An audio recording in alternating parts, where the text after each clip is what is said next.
पुंडलिक वरदा हरिविठ्ठल श्री ज्ञानदेव तुकाराम पंढरीनाथ भगवान की जय। माऊली ज्ञानेश्वर महाराज की जय। जगद्गुरु तुकाराम महाराज की जय। शांती ब्रह्म एकनाथ महाराज की जय। सद्गुरु जोग महाराज की जय। नमामि सद्गुरुं शान्तं सच्चिदानन्दविग्रहं पूर्णब्रह्म परानन्द मीशमालन्दिवल्लभम्। ॐ नमो ज्ञानेश्वरा करुणाकरा दयाळा। तुमचा अनुग्रह लाधलो पावन झालो चराचरी। मी कळा कुसरी काहीच नेने बोलतो वचने अतिभाविका। तुमचा अनुग्रह लाधलो पावन झालो चराचरी। एका जनार्दनी तुमचा दास त्याची आस पुरवावी। तुमचा अनुग्रह लाधलो पावन झालो चराचरी। आता कोदंड घेऊनी हाती आरूढ पाये रथी। देई आलिंगन वीरवृत्ती समाधानी। अर्जुनाला स्वधर्माकडे भगवान प्रवृत्त करत आहे। स्वधर्म करणं, स्वधर्म यज्ञ किती महत्त्वाचा आहे। अर्जुनाने युद्ध करावं याच्यासाठी भगवान प्रयत्न करत आहे।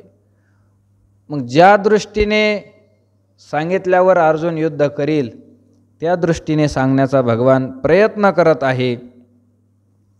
आणि हे सांगत असताना भगवान इथपर्यंत आलेले आहे की शरीर परानो व्हावे कामना जात सांडावे मग अवसरोचित भोगावे भोग सकळ। अर्जुना, केवळ शरीराला श्रेष्ठ मानू नको।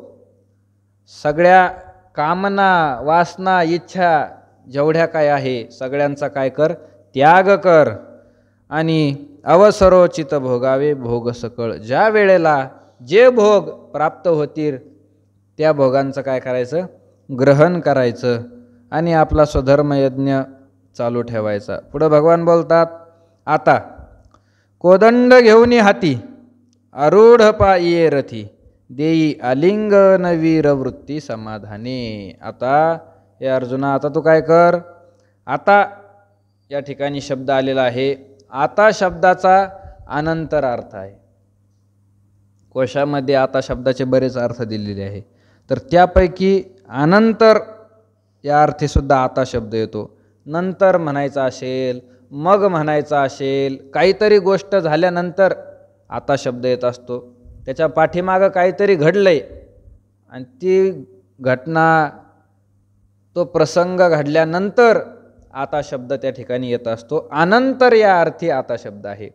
आता शब्द हा मंगलवाचक सुद्धा आहे। मंगलवाचक सुद्धा आहे। आता शब्द मंगलवाचक आहे। मंगल करण्यासाठी जे काही शब्द वापरले जातात त्यात ओम शब्द आहे आणि अथ शब्द आहे। प्रामुख्याने हे दोन शब्द सृष्टीच्या आरंभी भगवंताच्या मुखातून बाहेर पडलेले आहे। ब्रह्मदेवाच्या मुखातून हे दोन शब्द सर्वात अगोदर बाहेर पडले, ओम आणि अथ। ओंकारश्चात शब्दस्य द्वयतो ब्रह्मणो मुखे कंठम भित्वा विनिर्यातो तेन मांगलिका उभो। तर अथ आणि ओम हे दोन शब्द ब्रह्मदेवाच्या मुखातून सर्वात अगोदर बाहेर पडलेले असल्यामुळे तेन उभो मांगलिको, शास्त्रकार सांगतात, त्यामुळे ते दोन्ही शब्द कसे झालेले आहे, मंगलमय झालेले आहे। मंगलमय। ओम शब्द सुद्धा कसा आहे, मंगलमय आहे। मंगलमय। कोणत्याही ग्रंथाची सुरुवात जर पाहिली तर या शब्दाने सुरुवात होत असते. गीतेची सुरुवात सुद्धा ओम श्री परमात्मने नमः ओम शब्दाने सुरुवात आहे. कारण ओम शब्द हा काय आहे? मंगलमय आहे, मंगलमय. विष्णू सहस्रनाम जरी पाहिलं, ओम विश्वम विष्णुर्वषट्कारो भूतभव्य भवत प्रभु, ओम शब्दाने त्याची देखील काय आहे? सुरुवात आहे. ज्ञानेश्वरी ओम नमोजी आद्या वेद प्रतिपाद्या जय जय स्वसंवेद्या आत्मरूपा, ओम शब्दाने काय आहे? सुरुवात आहे. बऱ्याच ग्रंथाची सुरुवात ओम शब्दाने आहे. आणि काही ग्रंथाची अथ शब्दाने सुरुवात आलेली आहे.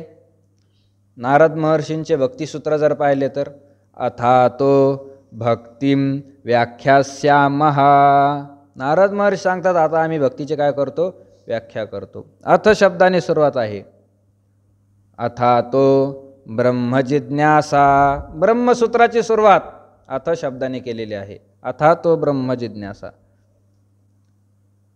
बऱ्याच ग्रंथाची सुरुवात अथ शब्दाने देखील आहे. तर ओम आणि अथ हे दोन मंगलमय शब्द आहे. आणि अथ शब्दाचाच मराठी अर्थ होतो आता. अथ शब्दाचाच मराठी अर्थ काय? आता. अथ हा संस्कृत शब्द आहे. अथातो भक्तिम व्याख्यास्यामः म्हणजे आता आम्ही भक्तीची व्याख्या करतो. अथ शब्दाचा अर्थच आता होतो. तर आता हा शब्द जो आहे तो मंगलमय सुद्धा आहे. पण या ठिकाणी मंगलमय म्हणून त्याचा उपयोग नाही. कारण हा शब्द मध्ये आलेला आहे. सुरुवातीला जर आला असता ग्रंथाच्या प्रारंभी तर तो काय होता? मंगलमय होता. पण या ठिकाणी काही भाग संपल्यानंतर शब्द आला असल्यामुळे आता शब्दाचा अर्थ अनंतर. मग आता, आता म्हणजे कधी? अर्जुना, शरीर परानो हवे, कामना जात सांडावे आणि सकळ भोग अवसरोचित भोगावे. आता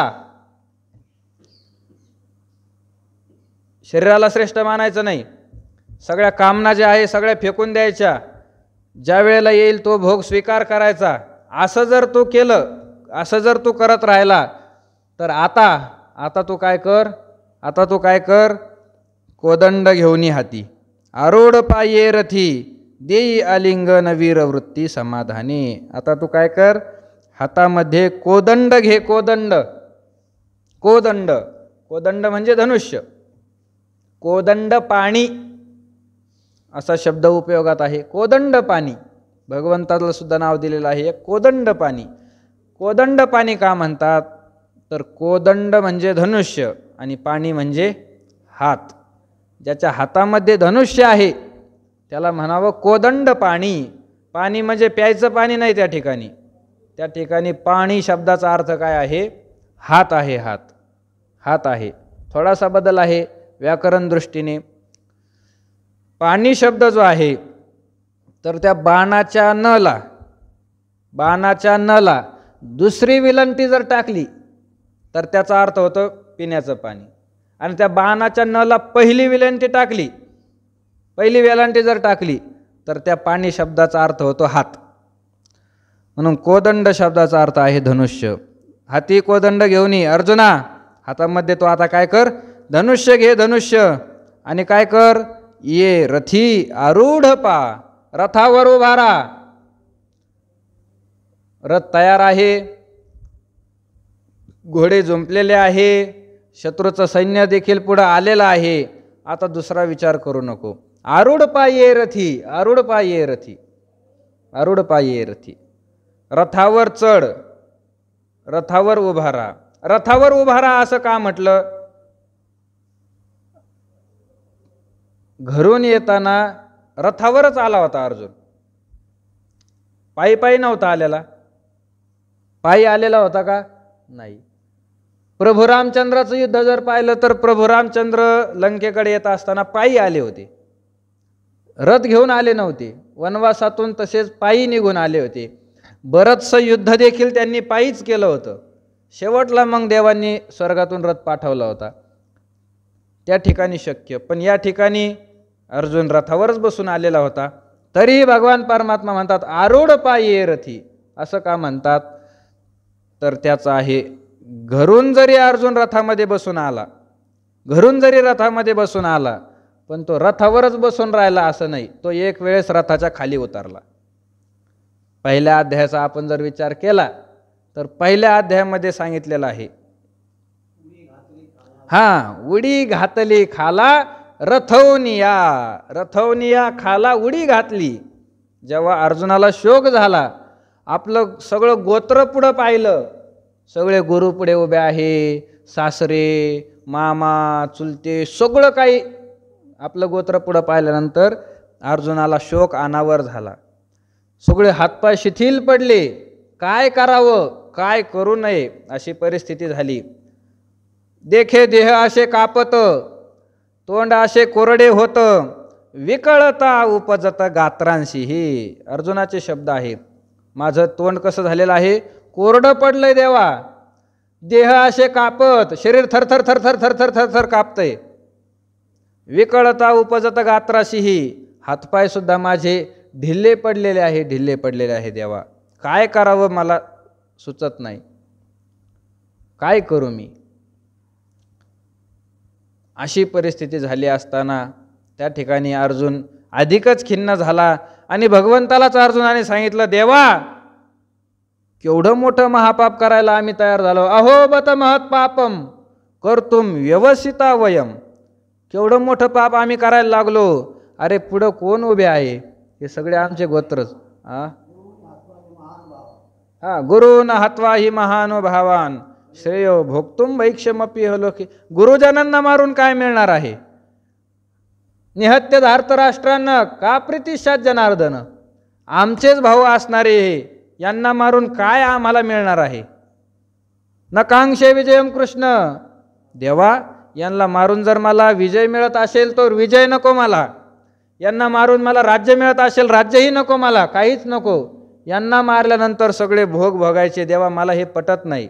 इथपर्यंत अर्जुन म्हटलेला आहे, इथपर्यंत अर्जुन म्हटलेला आहे की जरी या कौरवा वधावे तरी युधिष्ठिराधिका का न वधावे. हे येर येर आघवे गोत्रज आमचे. इथपर्यंत अर्जुन बोलला की देवा जर या कौरवांना आम्ही मारायचं, कौरवांचा नाश करायचा, मग हे युधिष्ठिर भीम सहदेव नकुल यांना का मारू नये आम्ही. जसे हे आमचे तरी मी काय भस्मासूर. अर्जुन म्हणे हे जसे भाऊ आहे तसे ते सुद्धा भाऊच आहे ना, आम्ही कसं मारावं. त्यांनाच मारायला मी काय भस्मासूर दिसलो काय. जे तिच्या कृपालाईजेवर ते तिची मने व्यभिचार, जिथून कृपा संपादन करायची त्याच गुरुचा घात करायला मी भस्मासुरासारखा दिसलो का देवा. असं देवालाच उलट ज्ञान सांगितलं. आणि त्या ठिकाणी अर्जुनाने एक तत्वज्ञान मांडलेलं आहे. तत्वज्ञान सगळ्या ग्रंथातील एक गुह्य तत्वज्ञान त्या ठिकाणी मांडलेलं आहे. अर्जुन म्हणतो देवा स्त्रीषु दुष्टासु वार्ष्णेय जायते वर्णसंकरः. देवा आमच्या कुळातील हे मोठे लोक सगळे जर मेले तर कुळामध्ये धर्म सांगायला कोणी शिल्लक राहणार नाही. धर्म आमच्या हातून घडणार नाही. सगळा अधर्म पसरेल. आणि अधर्म एकदा पसरला, अधर्माभिभवात कृष्ण प्रदूषंती कुलस्त्रिया स्त्रीषु दुष्टासु वार्ष्णेय जायते वर्णसंकरा. अधर्म पसरल्यानंतर कुलातील स्त्रिया दूषित होतील. कुलातील ज्या स्त्रिया आहे आमच्या त्या काय होतील, दूषित होतील, दूषित. मग सांग देवा. आणि स्त्रिया दूषित झाल्यानंतर वर्णसंकर होत असतो.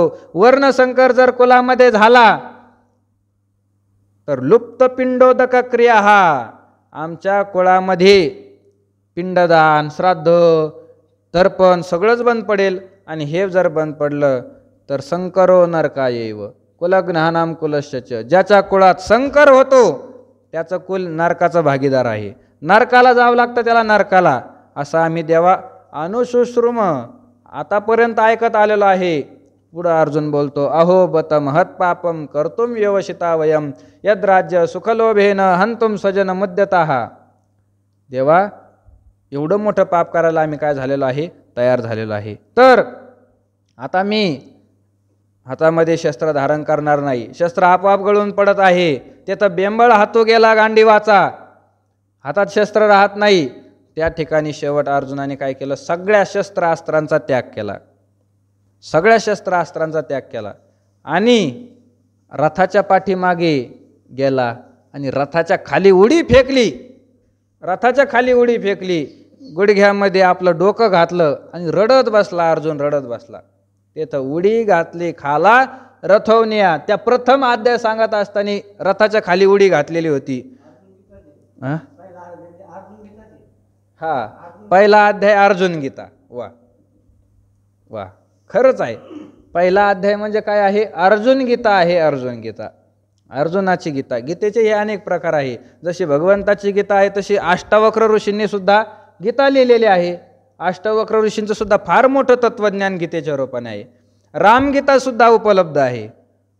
प्रभू रामचंद्रांनी सांगितलं तसं पहिला अध्याय जर म्हटलं तर अर्जुनाची गीता असं म्हटलं तरी काही हरकत नाही. अर्जुन गीता प्रथम अध्याय आहे. आणि त्या अध्यायाच्या शेवटला अर्जुनाने रथाच्या खाली उडी घातली, गुडघ्यामध्ये आपलं डोकं घालून रडत बसला आणि सगळं तत्वज्ञान भगवान सांगत आहे. भगवान तत्वज्ञान पुढचं सांगत असताना सुद्धा अर्जुन कुठं आहे? रथाच्या खाली उभा आहे. रथाच्या खाली उभा.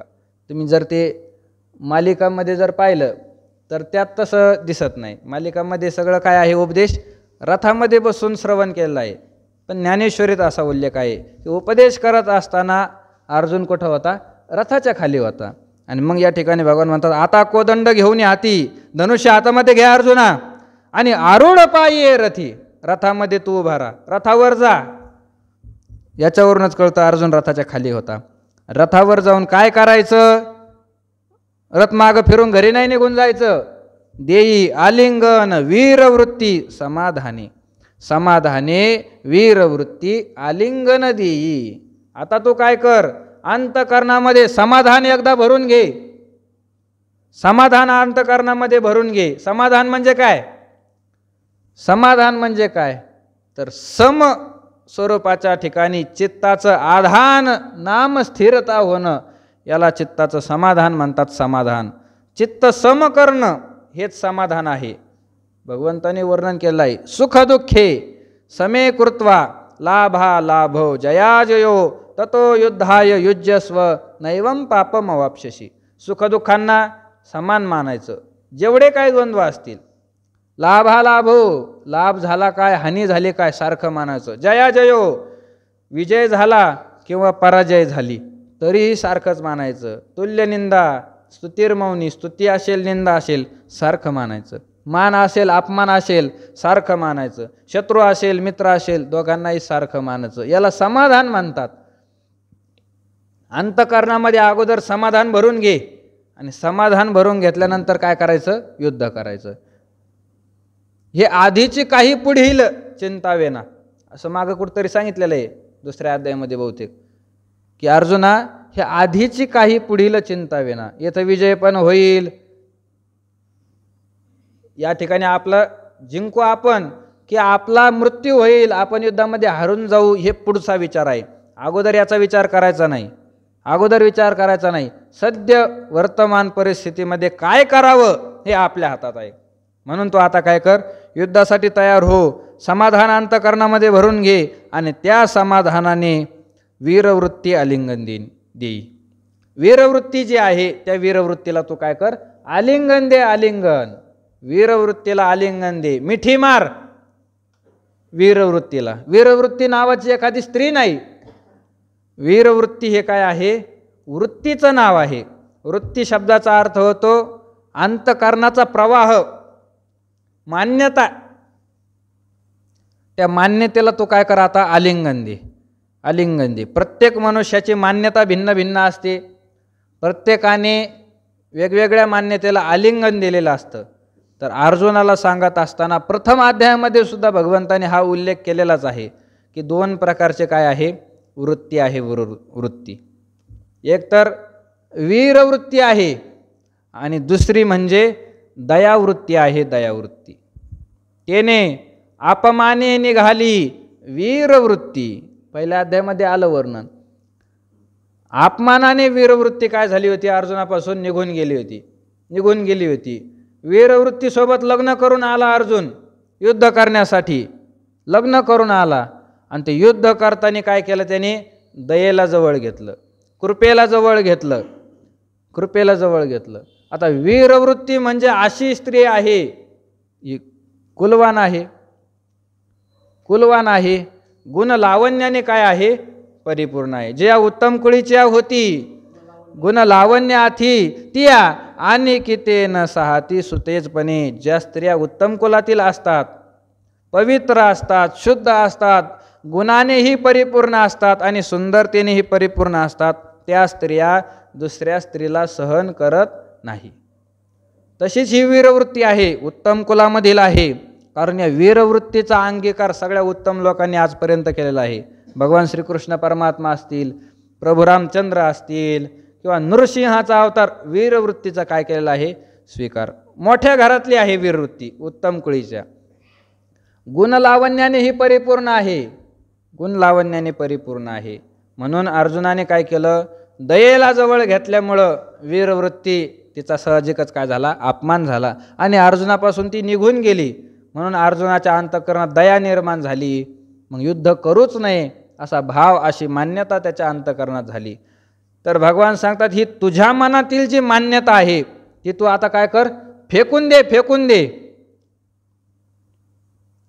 त्या मान्यतेला भगवंतांनी म्हटलेलं आहे, क्लैब्यम मास्मगम पार्थ नाही तर त्वय्युपपद्यते. पार्थ, तुझ्या ठिकाणची वृत्ती हा नपुंसकपणा आहे, सोडून दे, सोडून दे. वीरवृत्ती तू धारण कर. देई वीरवृत्ती आलिंगन समाधानी.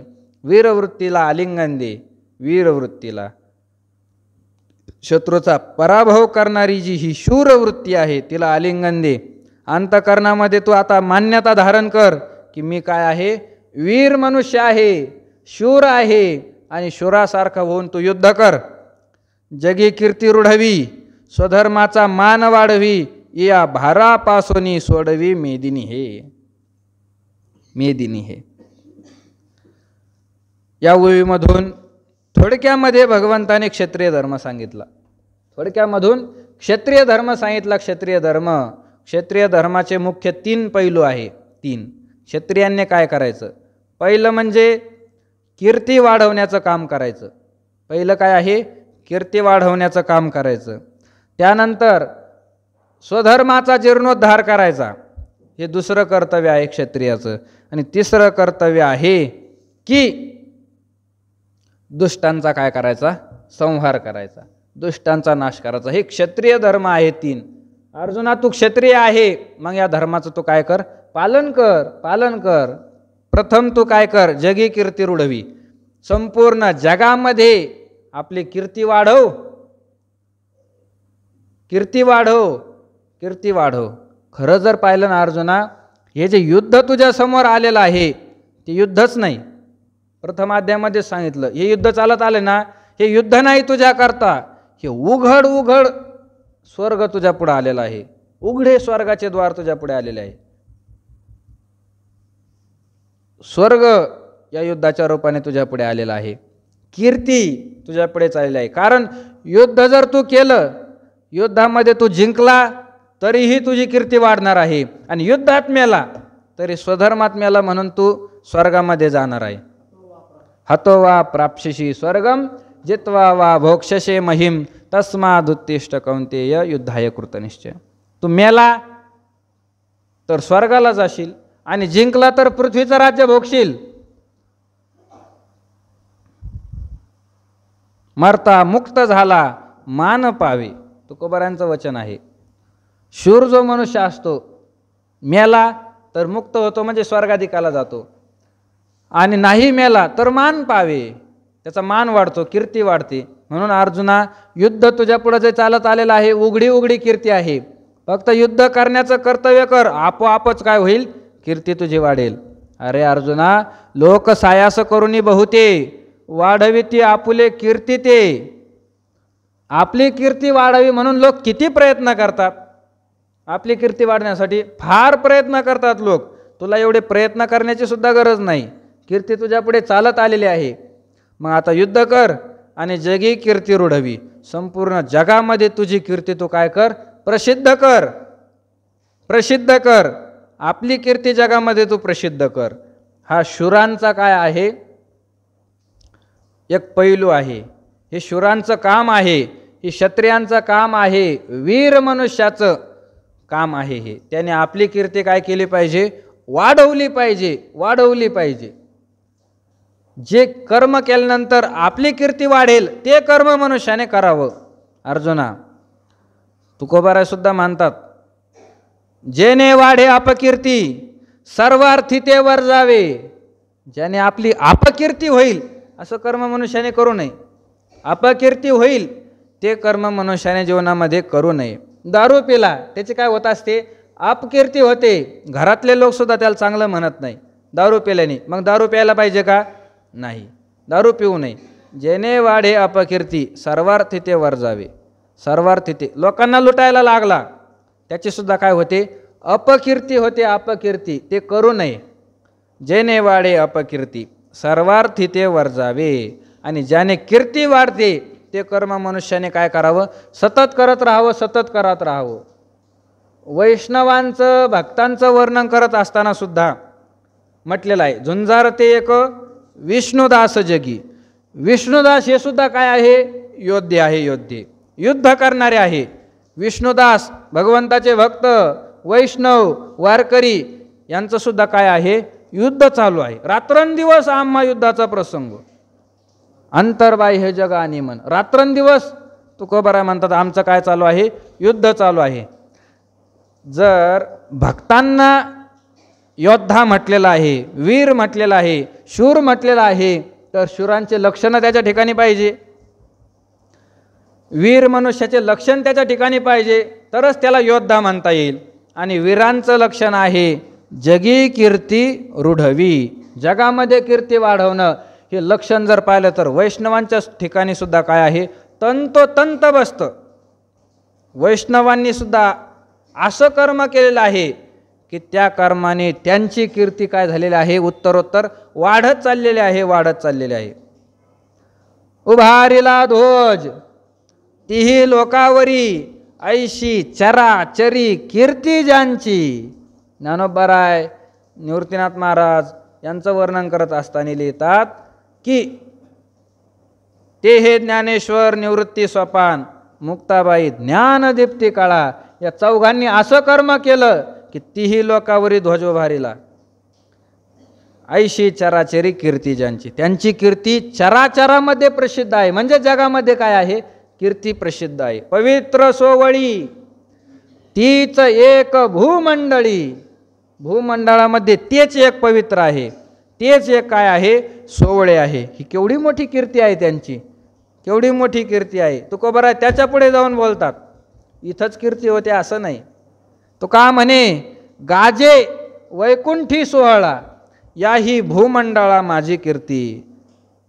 याही भूमंडळा माझी कीर्ती. भूमंडळामध्ये आमची कीर्ती तर होणारच आहे, हा लौकिक आहे. पण वैकुंठामध्ये सुद्धा आमची काय आहे?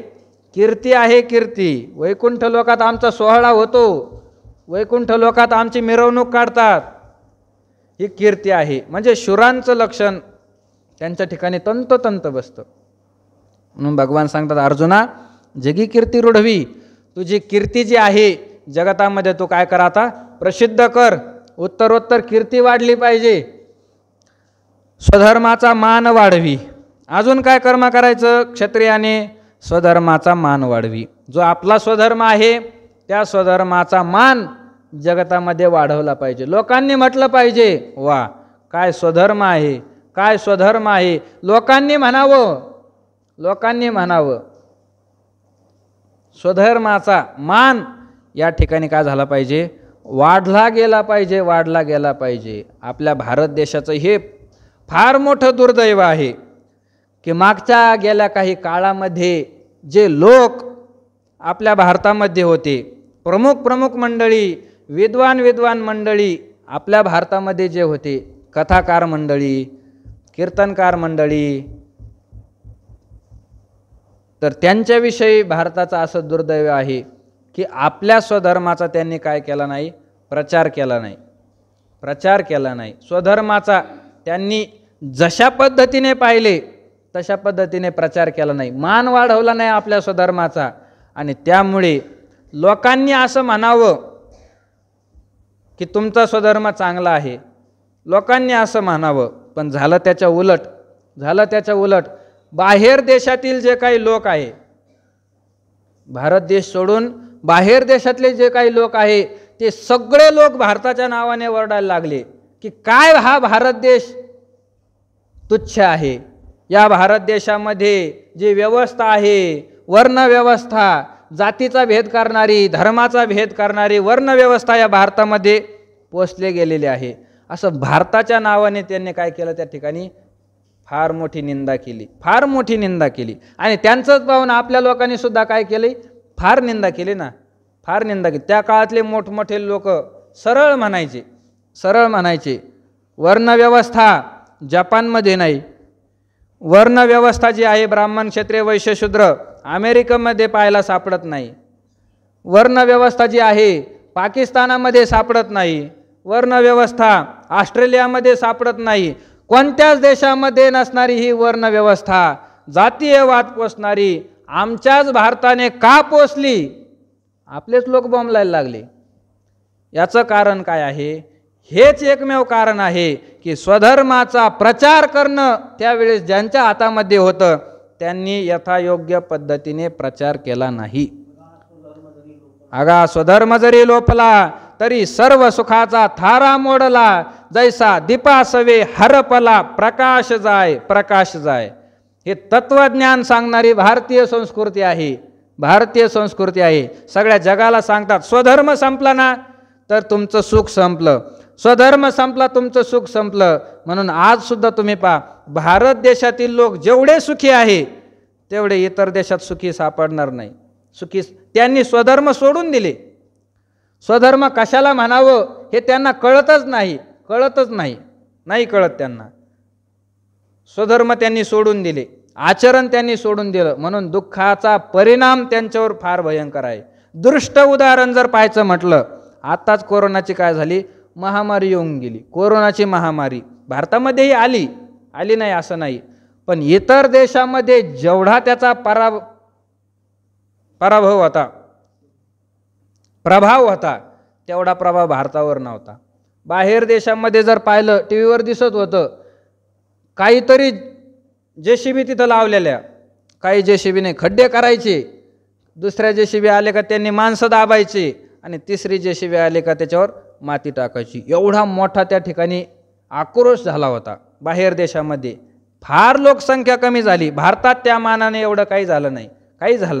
बाहेर देशामध्ये का झालं हे, भारतात अजून तरी स्वधर्म काय आहे, शिल्लक आहे. कुठं का होईना भारतामध्ये स्वधर्म शिल्लक आहे. स्वधर्म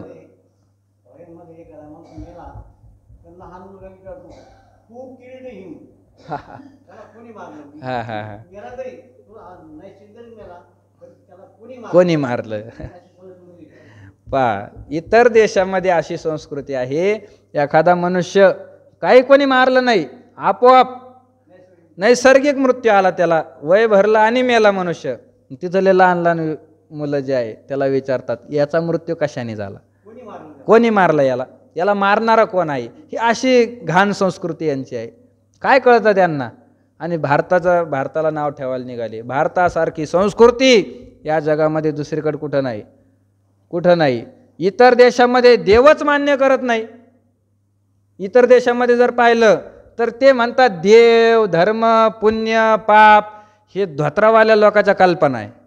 या असं काही खरं नसतं. या फक्त काय आहे, कल्पना आहे. ही इतर देशाची मान्यता आहे. ठासून मोठमोठ्याने सांगतात, त्याच्यावर व्याख्यानं करतात. देव नावाची वस्तू या जगतामध्ये कुठंच नाही. हे सगळं जग म्हणजे याचा बापच चालवतो. देव नावाची गोष्ट नाही, याचा बाप चालवतो. सगळ्या झाडाला पाणी देणारा याचाच बाप आहे, सगळ्या लोकांना पोसणारा याचाच बाप आहे, जमिनीतले जीव जंतू किडे त्यांना पोसणारा याचाच म्हातारा आहे. वरवरचं बोलणं आहे. भारतासारखी संस्कृती या जगतामध्ये कुठंच सापडणार नाही. भारतीय संस्कृतीचा हा नियम आहे की भारतीय संस्कृतीमध्ये जो जन्माला आलेला आहे त्या मनुष्याला सगोत्रामध्ये विवाह करता येत नाही. सगोत्रामध्ये विवाह, आपल्याच कुळामध्ये आपल्या भावकीमध्ये त्याला लग्न करता येत नाही. ही भारताची संस्कृती. आणि इतरांची संस्कृती जर पाहिली तर सख्खे भाऊ बहीण त्यांच्यामध्ये काय करतात, लग्न करतात. सख्खे एकाच आईच्या पोटातून आलेले भाऊ बहीण खुशाल ते काय करतात, लग्न करतात. असे मूर्ख लोक जगतामध्ये आहे. सुकुळूने आपली कन्या सुकुळीच ती दिली, लक्ष्मी स्थिरावली मुकुंदी जैशी. ज्ञानोबरायांचं वचन आहे. सुकुळातील व्यक्ती आपली कन्या कुठं देत असतो, सुकुळामध्येच देत असतो, चांगल्याच कुळामध्ये देत असतो. आणि हे फक्त भारतातच पाहायला मिळतं, दुसरीकडे नाही कुठं पाहायला मिळत, भारतातच पाहायला मिळतं. ही भारतीय संस्कृती आहे. इथं काय आहे, स्वधर्माचा मान वाढवी. तर त्यावेळेसच्या लोकांनी काय केलं नाही, आपल्या धर्माचा प्रचार नाही केला. धर्म प्रचाराला काय पडले, कमी पडले. आपली संस्कृती कशी श्रेष्ठ आहे हे सांगण्यासाठी ते कमी पडले. आणि त्याचा परिणाम म्हणून आज संस्कृतीचा काय झाला, नाश झालेला आहे. इतरांची संस्कृती वाढत चाललेली आहे. म्हणून स्वधर्माचा मान वाढवी. क्षत्रियाचं कर्तव्य आहे त्याने आपल्या स्वधर्माचा मान वाढवला पाहिजे. आपला स्वधर्म संपूर्ण जगतामध्ये त्याने पसरवला पाहिजे. प्रभू रामचंद्राचं वर्णन करत असताना 10व्या अध्यायामध्ये ज्ञानोबराय वर्णन करतात.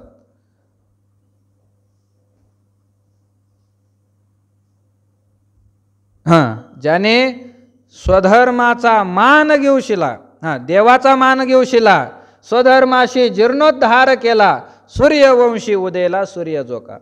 प्रभू रामचंद्राचं वर्णन करत असताना काय केलं प्रभू रामचंद्राने आपल्या आयुष्यामध्ये, रघुकुल रीत सदा चली आई, प्राण जाय पर वचन न जाय. ही रीत आहे रघुकुलाची. प्रभू रामचंद्राने याचं तंतोतंत पालन, जीव गेला तरी चालेल पण वचन गेलं नाही पाहिजे.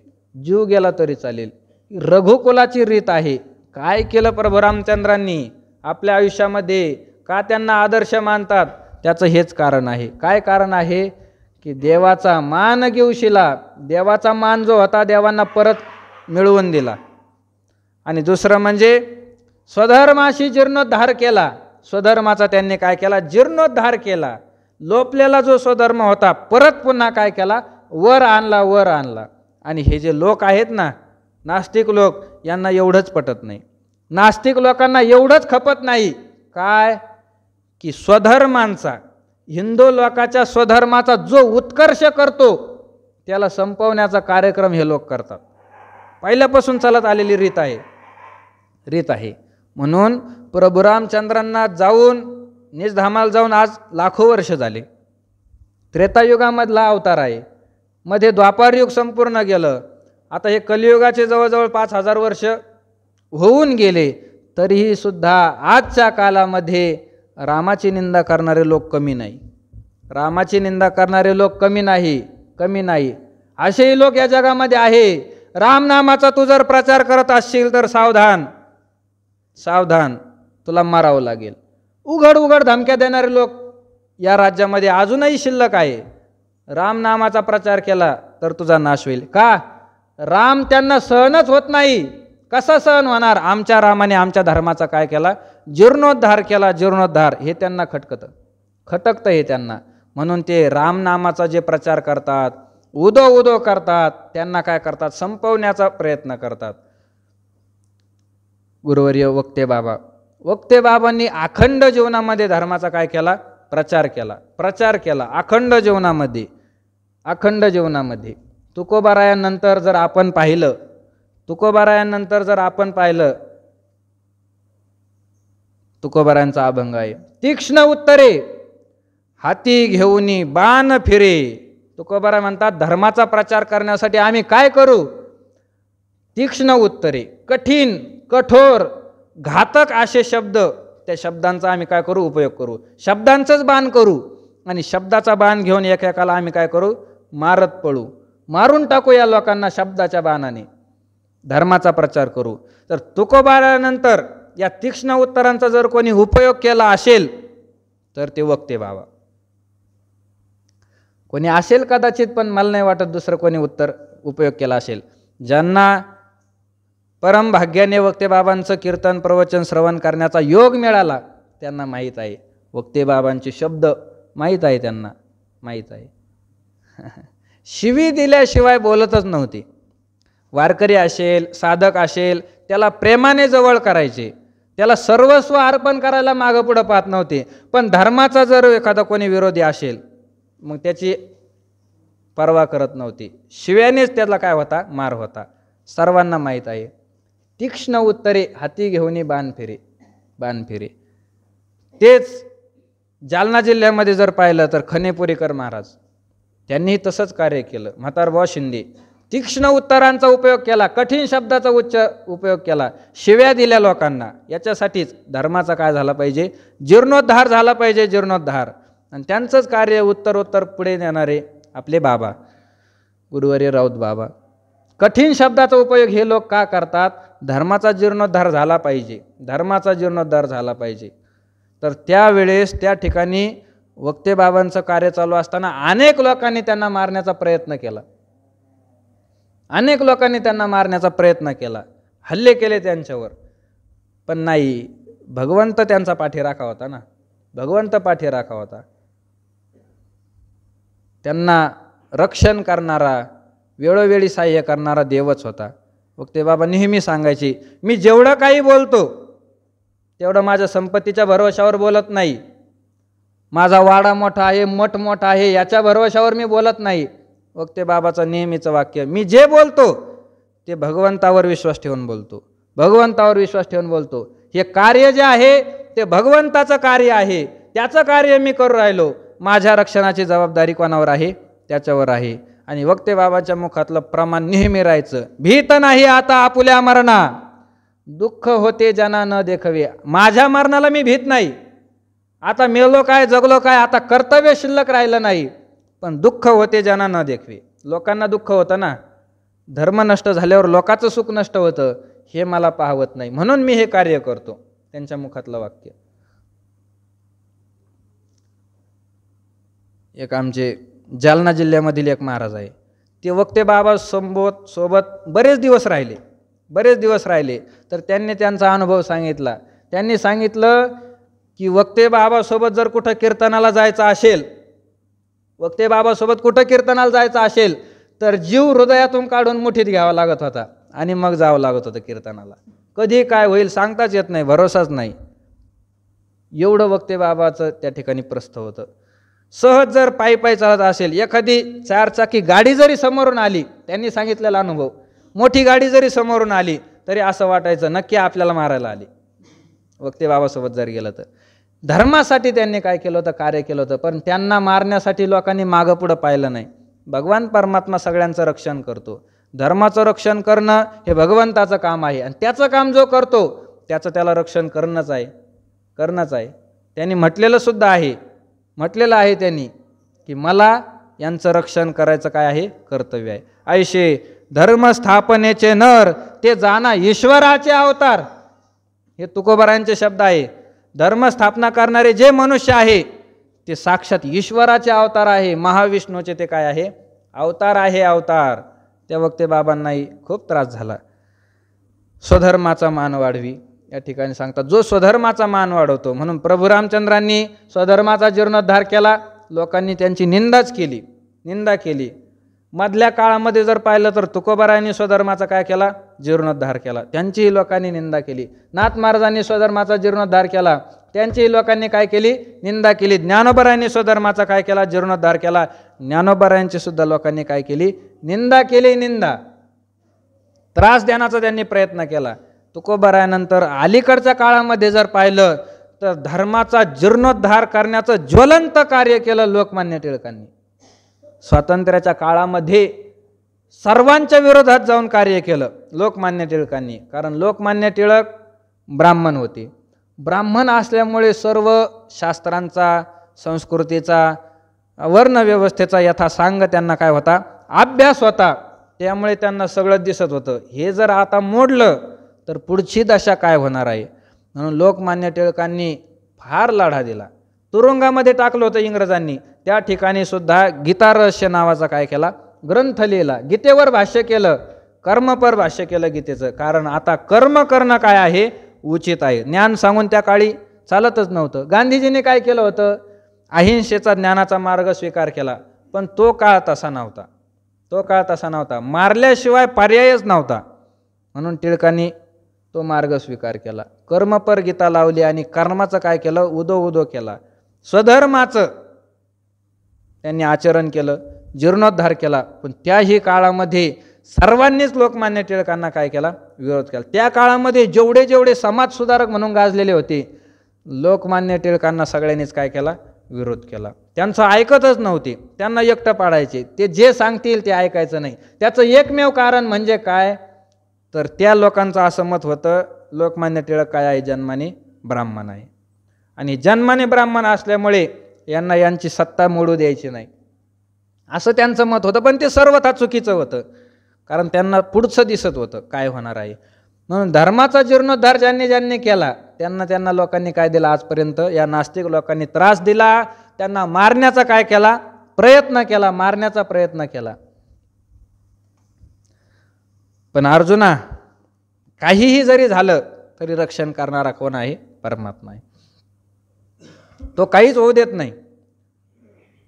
घात आघात निवारी छाया पितांबर करी. भक्ताची रक्षा करणं हे भगवंताचं कर्तव्य. ऊन जरी पडलं, आपलं पितांबर भक्ताच्या डोक्यावर धरतो देव, याला ऊन लागू नये म्हणून. एवढा तो काळजी करणारा असल्यानंतर धर्मरक्षण करणाऱ्याला कोण त्याचं वाकडं करणार आहे, त्याला कोणीच वाकडं करू शकत नाही त्याचं. म्हणून अर्जुना, स्वधर्माचा मान वाढवी. आपल्या स्वधर्माचा मान वाढवण्याचा तू काय कर, प्रयत्न कर. आणि या भारापासून सोडवी मेदिनी. ही जी काही मेदिनी आहे, मेदिनी म्हणजे पृथ्वी, या पृथ्वीला दैत्यांच्या भारापासून तू काय कर, मुक्त कर. दैत्यांच्या भारापासून मुक्त कर. पृथ्वीला या दैत्यांचा काय झालेला आहे, भार झालेला आहे. मागं एकदा ओवी आलेली होती, पृथ्वीला भार होतो म्हणून. त्या ठिकाणी आपण विस्ताराने पाहिलं, या पृथ्वीला कोणाकोणाचा भार होतो, भरपूर विस्ताराने आपण पाहिलेलं आहे. तर दुष्ट लोकांचा थोडक्यात या पृथ्वीला काय होतो, भार होतो. अर्जुना, या पृथ्वीच्या भाराचं काय कर, तू मुक्तता कर. हे कार्य देवाचं आहे, देवाचं कार्य आहे. देव याच्यासाठीच अवतार घेत असतो. परित्राणाय साधूनाम आणि विनाशायच दुष्कृताम. पापी लोकांचा विनाश. यदा यदा हि धर्मस्य ग्लानिर्भवती भारत अभ्युत्थानम तदा मधर्मस्य तदात्मानं सृजाम्यहम्. देवाचा अवतारच या कार्यासाठी आहे. दुष्ट लोकांचा नाश झाला पाहिजे, नाश. भक्ता राखे पायापाशी दुर्जनाशी संहारी. दुर्जनाची कत्तल झाली पाहिजे. म्हणून भगवंताचा जेव्हा प्रागट्य झालं, अवतार झाला, त्या ठिकाणी वर्णन आहे, होता कृष्णाचा अवतार आनंद करती घरोघर. आनंद करती घरोघर. कारण जे भक्त होते त्यांना भगवंताच्या अवताराचा काय झाला, आनंद होता. आणि कृष्ण गोकुळी जन्माला दुष्टा चळकाप सुटला. जे दुष्ट होते ते थरथर थरथर थरथर थरथर कापायला लागले. त्यांना माहीत होता आपला काळ काय झालेला आहे, जन्माला आले. हे भगवंताचं कार्य आहे. म्हणून अर्जुना, या भगवत कार्यामध्ये तू सहकार्य कर. तू निमित्त झालेला आहे. वास्तविक हे भगवंतालाच करून घ्यायचं आहे. तू फक्त त्याचा निमित्त आहे. निमित्त मात्रम भव सवे साचीन. आणि तू काय कर, आता युद्ध कर. या भारापासून सोडवी मेदिनी. ही संपूर्ण पृथ्वी या दुष्ट लोकांच्या भारापासून मुक्त करून टाक. क्षत्रियाचे 3 कर्तव्य आहे हे. आपलं मान वाढवणं, स्वधर्माचा मान वाढवणं आणि पृथ्वीला दुष्ट लोकांपासून मुक्त करणं. आता पार्था निशंक होई, या संग्रामात चित्त दे. येत हे वाचुनी काही बोलू नये. पार्था, हे अर्जुना, आता काय करायचं, निशंक होई. निशंक म्हणजे शंका रहित, निर्द्वंद्व. निशंक विचरतामही. गहिनीनाथांचं वर्णन करत असताना असंच केलं. गहिनीनाथ कसे होते, निर्द्वंद्व होते, द्वंद्वरहित. निशंक, शंकारहित होते, कोणत्याच प्रकारच्या शंका नव्हत्या. तसंच या ठिकाणी सांगतात, निशंक होई. मनामधले जे काही शंका, संशय, संदेह आहे सगळे आता तू काढून फेक. काय करू, काय न करू, हे सगळं काढून टाक. आता एकच या ठिकाणी काय करायचं, या संग्रामा चित्त दे. युद्धावर लक्ष दे. फक्त युद्ध करण्यासाठी चित्त राहू दे तुझं. तुझ्या चित्तामध्ये एकच पाहिजे. आता काय करायचं, युद्ध करायचं. जसं लहानपणी द्रोणाचार्यांनी परीक्षा घेतली होती. झाडावर पक्षी बसलेला, मातीचा पक्षी केला होता, वास्तव पक्षी नव्हता. झाडावर पक्षी सगळ्याला आणलं द्रोणाचार्यांनी आणि एका एकाच्या हातामध्ये धनुष्यबाण दिला. मारा, त्या पक्षाला मारायचंय. दुर्योधनाच्या हातात दिला. सांग दुर्योधना तुला कोण दिसतो? त्याने केलं चालू पुराण सांगायला. एक भला मोठं झाड आहे, झाडाला अमक्या अमक्या फांद्या आहे, अमक्या अमक्या फांद्याला फळं फुलं आलेलं आहे, त्याच्यावर एक पाखरू बसलेलं वर्णन केलं. चल सरक म्हणले बाजूला, त्याला बाजूला केलं. एक एक एक एक नंबर झाला. अर्जुनाला पुढं केलं. अर्जुनाला विचारलं तुला काय दिसतं? अर्जुन म्हणतो फक्त त्या पाखराचा डोळा दिसतो, पक्षाच्या डोळ्याशिवाय मला काहीच दिसत नाही. आता बाण मार म्हटले. हे अर्जुना, तुझं त्यावेळेस जसं चित्त त्या पक्षाच्या डोळ्यावर एकाग्र होतं, एकचित्त झालेलं होतं, तसं आता करायचं. या संग्रामा चित्त देई, या संग्रामामध्ये तो काय कर, या युद्धामध्ये काय कर, चित्त देई. आणि येथ हे वाचुनी काही बोलू नये. युद्ध करण्याशिवाय दुसरं काही करू तर नाही, तोंडाने सुद्धा तू दुसरं काय करू नको, बोलू नको. आता ज्ञानोबा म्हणतात बोलू नको, आपण तरी कशाला बोलायचं? आपली वेळसुद्धा संपलेली आहे. आज 191 पर्यंत आपण चिंतन केलेलं आहे. उद्या पुढच्या वेळेचं चिंतन करण्याचा प्रयत्न करू. पुंडलिक वरधारी